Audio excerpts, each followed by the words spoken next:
Transcription number 2. Ready. Start. I should like now to make a few observations on the budget. This budget marks a turning point in the history of our country.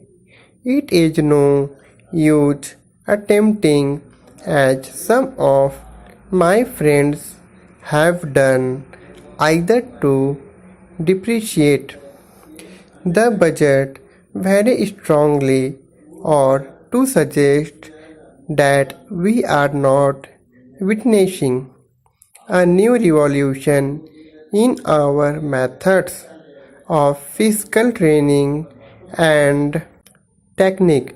I want it to be quite clearly pointed out to my friends that we are now facing the lean years of Indian finance. Hitherto, we had revenue surpluses which were a form of public saving and which were meant to be utilized for capital development. Hereafter, utilized for capital development, this form of revenue surplus would not be available. We have therefore to find out ways and means of implementing our great program of national reconstruction at minimum cost. My point is that the deficit on revenue account would be of the order of about rupees 19 to 20 crores. Here, let me point out that I do not agree with those of my friends in the finance department who have attempted to suggest that rupees 9 or 18 crores which are obtained from Pakistan should be put to the revenue side of the budget. They are to be put on the capital side, but that does not seriously alter the trend of my argument. What I am suggesting is that we would have to be prepared for a deficit of a much higher order, even on the revenue side. That itself should make us realize that there are very many problems which we have to face and that we have to undertake ways and means of increasing the resources of our country so that it might be possible for us to have a greater amount of surplus or a greater amount of public saving for the purpose of financing capital development. The finance minister, in the course of his speech, Mr. Deputy Minister, pointed out that the deficit during the past 2 years were of the order of rupees 83 crores. I venture humbly to disagree with him because I feel that when we are taking of deficit, we must take into account the overall deficit incurred by the central government, and that would be the order of rupees 200 crores.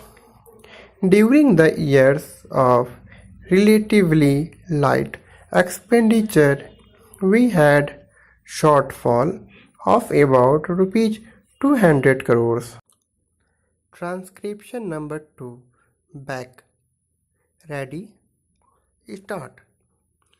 Undoubtedly, now when we are going to have a very great amount of expenditure, we might have a greater amount of deficit, and we would have to find out ways and means of trying to meet our capital expenditure. Some members have pointed out that deficit financing is good. Others have pointed out that it is poison. One honorable member who prepared me pointed out that it could be taken like a tonic. Now I am not willing to enter into the merits of deficit financing or demerits of deficit financing in an academic spirit. The time has now come when we should face realities. I do suggest that we have to indulge in deficit financing because without indulging in deficit financing, it would not be possible for us to indulge in capital expenditure on such a large scale. But when we are taking of the scope of deficit financing, I would like to place before the House and the Finance Minister the two great limitations which face us. The first limitation that faces us in the concerning the internal price level. The Honorable Finance Minister referred to the cost of living. He said that he was going to keep a watch over the cost of living so that it may not shoot up within a short period and make a mess of the plans of capital development.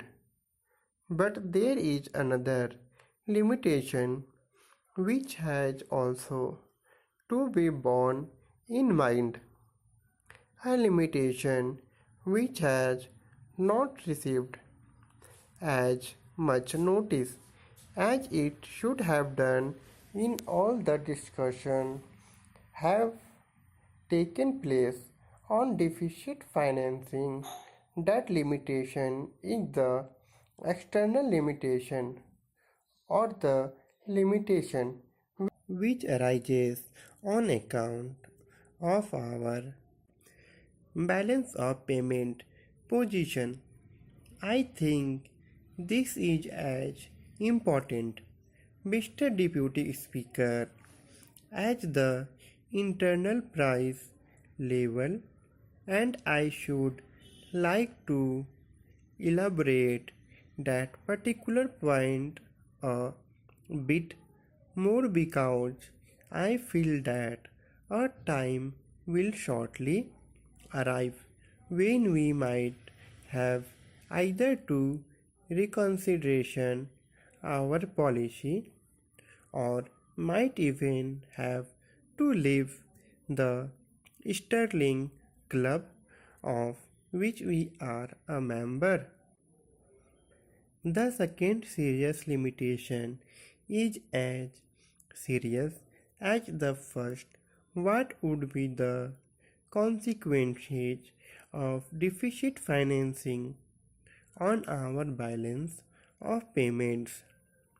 The finance minister in his budget speech points out that so far as the balance of payments position is concerned, they have now, whether it is by accident or design, a favorable balance, and they have contributed about rupees 66 crore to the dollar pool during the past 6 months.